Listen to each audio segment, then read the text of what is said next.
We'll get back in a minute, but 5,400 on the Nifty, up about 20 points. It's a very flat market. Let's see what the CEOs are saying about this budget. Shireen's there at the CII Delhi with many of them. Shireen, over to you. All right, thanks very much, guys. As I told you this morning, the mood had changed in the morning, and the mood has changed once again here at the Confederation of Indian Industry. In the morning, people were very hopeful that he would present a reformist budget, and now there clearly is disappointment with the budget that has been presented. But before I get to my panelists, I just want to say that CNBC TV 18 got it absolutely right on a lot of those measures. We said disinvestment would be 30,000 crores. That's the number. We said the spectrum sale would be 40,000 crores. That's the number. The provisions on the capital markets front, the withholding tax deduction from 20% to 5%, we got it right on all of that. But coming back to my panel, Sunil Munjal, you came in this morning saying you think Pranab Mukherjee is going to deliver. Is it a wasted, lost opportunity? I have a mixed response to that. On the one hand, from the recommendation that CII had made, he's actually picked a lot of that stuff. I have to say, on the FRBM, capping subsidies, etc., the whole host of things. But the point is the how, Mr. Munjal. Capping subsidies at 2% of GDP, how? That's exactly the point I'm making. But I think more could have been done. And if more was to be done, this is the year to do it. This was the year to do it. So on that front, I would agree with you that we probably missed an opportunity. The politics of the day seems to have become so complex that it does not allow some of the well-known, the things which are known to be good for the economy and for India, those are getting held up, and that's a bit disappointing. Mr. Godrej, you were very, very hopeful that he would announce a roadmap as far as GST is concerned. He hasn't given you a timeline for GST. Once again, only talked about the intent of getting GST done. He hasn't even given you a timeline as far as the direct taxes code is concerned, which was clearly the expectation this time around. How disappointed do you walk away today? Well, on the GST front, I was a little disappointed, but I expected him to say more about how he is going to get it done at an early date. On the direct tax code, I think he has very clearly enunciated that he's going to bring in a lot of the provisions. But he hasn't given you a timeline. No, some of it has already been proposed. Yeah, I mean, he said the bill will be examined and so on and so forth, but he hasn't given you a timeline of when it will be operational. I was happy to hear his budget speech on power, coal, infrastructure and agriculture. There were some good announcements there. I hope it's followed up. Execution will be important, but the announcements were good. The disappointing part was the excise duty hike. Were you not prepared for it, Mr. Godrej? Let's be very honest. My understanding is the chambers were very clearly told that there is going to be a hike in excise and service tax. But there's a difference, Shireen, in what you expect and what you think is good for the economy. So I think this will be inflationary. I think that will lead to the repo rate cuts being delayed. That in turn would lead to GDP growth being affected. So I'm disappointed from that point of view. But if you ask me, was it expected? Yes.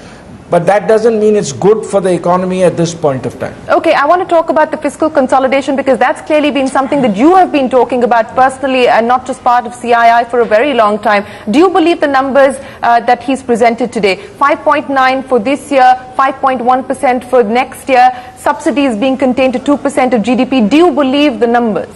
Yes, I believe the numbers on the fiscal deficit, but they are high.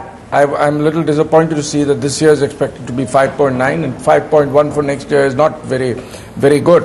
But I'm very happy he has announced the 2% cap on subsidy because that will allow the finance ministry, to my mind, to control both the other ministries and the political parties in the UPA. So even if it goes to 2.2. But how does that give you a sense that he will be able to control it? Because if you look at every subsidy category, they've missed the targets that were announced in the budget last year. So what gives you the impression that he'll be able to control that? We haven't seen on things like fertilizer, diesel, etc. Fertilizer 64,000 crore, fuel subsidy 43,000 crore, food subsidy 75,000 crore. There's never been an overall limit, by the way, on subsidy. So I think it's a very good enunciation of a limit. And I think it will be could be achieved through increasing the prices of some of the subsidized products. Okay. I think that's how he will try and achieve it. So finally, but I'm disappointed with only the 30,000 crores of disinvestment.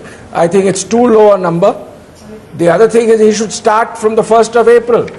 The trouble is they wait till the last quarter of the year, and then if the market conditions are not good, they are unable to do it. We should start early, and this is one target I think he can exceed if they do a good job. I'm hoping they would have learned from the experience of this past year. year. Rajiv Memani, what we were expecting as far as the GAR-like provisions were concerned, that's happened. We were expecting that post the Vodafone transaction. Anything outside of that on the tax front that came in as unexpected? I think GAR has come in a partial way. So I think his focus to a large extent has been, from a GAR standpoint, has been more trapping black money or overseas money to bring that in. I think on the direct tax front, frankly, from what it reads, I think the positive has been the DDT cascading. He's saying that's going to go away. So I think that's a positive. I think he has said that AMT will be extended. Earlier it was only applicable to LLPs. So now it will be applicable to partnerships and to individuals. So that advanced pricing to be advanced into this budget and not the DTC? Yeah, that's also positive. So AMT is like an equivalent of MAT. So you'll have not in its entirety, but it's partly MAT applicable to partnerships. Okay, I'm just getting my producer telling me in my ear the Vodafone type of transactions will be taxed retrospectively. Okay, I haven't. Okay, we're going to.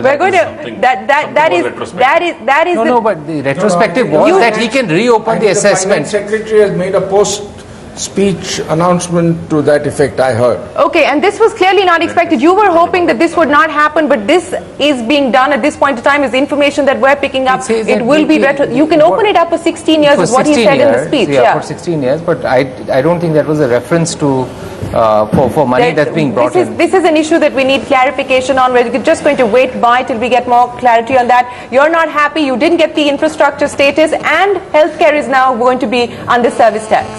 I think, yes, from what I understand, healthcare sector will get under the service tax aspect. It will increase the cost for the people.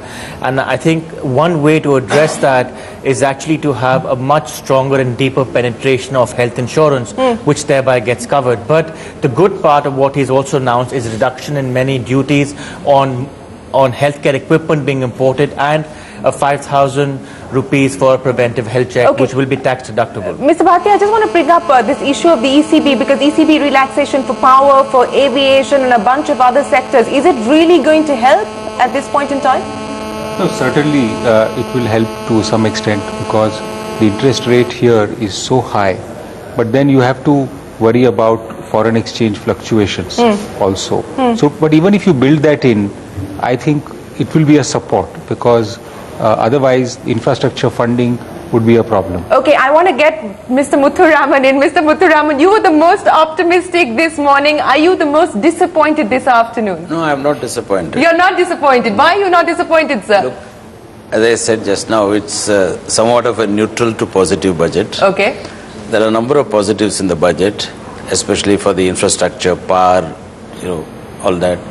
The agriculture, I think there is a positive news. The negative part of the budget is, there are two negatives I see. One is, of course, the excise duty increase and the service tax increase, which is going to put up pressure on inflation. There is a bad news for the auto industry in terms of increase in excise duty. This 2% containment of subsidy within 2% of the GDP, I don't know how that going to be achieved given all that he has announced. But if you can really achieve that, I think that would be a major achievement. And that is a very good positive part of the budget. If it can be achieved, it's a question of Okay, that's what corporate India has to say about the market. The budget this time round, the market actually doesn't have that much to say about it. Just on some of those oil companies that we were discussing, there's a few notes coming out in terms of estimates for ONGC.